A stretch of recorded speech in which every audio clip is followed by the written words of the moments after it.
In our last episode, firefighter paramedic Nick Bacco showed you the ins and outs of our advanced life support rescue squads. Today, we're going to switch gears and show you the inside and outside of our department's frontline pumper. Here to give you that tour is firefighter paramedic Sam Strausser. Hi, I'm Sam with the Bedford Heights Fire Department. I've been on the department for about 10 years now, and I've been tasked with showing you what our mainline engine does, engine 10. First, we'll turn the battery on, and then get it running. Make sure the brake's on.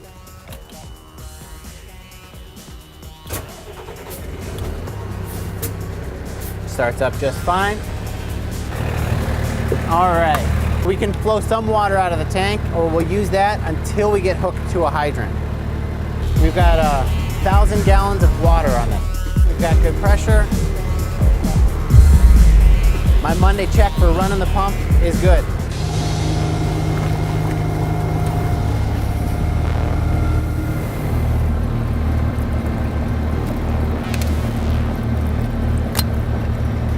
Now we'll put it back the way we found it.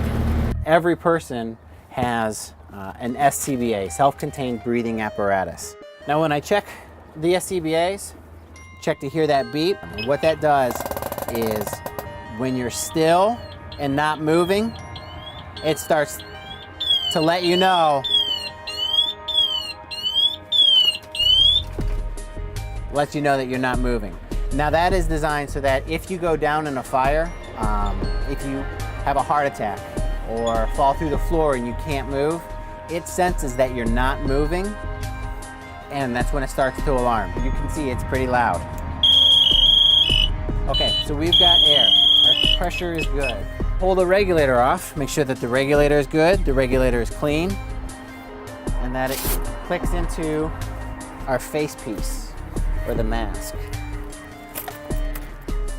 And we're good. All right, we'll check the extinguishers. Make sure that the extinguishers have good pressure. All right, and then from here what we'll do, we'll check the center compartment. In here are some sprinkler shutoffs. How a sprinkler works is there's a plunger that keeps the water back, and then as it gets hot, there's like a little glass vial that breaks, and then it lets the plunger come down. So then what we do is we just take a wedge and we push that plunger back up. So I still use the old-fashioned wooden wedges rather than the new metal ones. This is a reused bag, a multi-purpose bag. We keep C-collars in here for when engine 10 goes on car crashes, and this is what we call the AED, automatic external defibrillator. And you can hear this one talks to you in case somebody's in cardiac arrest. So this one will walk you through it as far as what to do, how to do it. Turn it on, make sure it works, make sure it's got batteries, and then package it back up. And then in here we'll make sure that we've got pretty much anything we'll need on a medical call.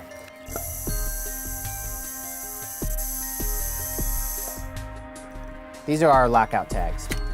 You can feel that they're in there. These are for elevators or anytime we need to lock out the power for something because something is dangerous. Typically we use them for elevators, like when an elevator doesn't work properly or gets stuck, we'll open the doors, get the occupants out, and then we'll lock out that elevator. This is our EMS bag. This is nearly identical to the one that's in both our rescue squads. And then from that, and then we have our medicines. This is a thermal imager which catches infrared light.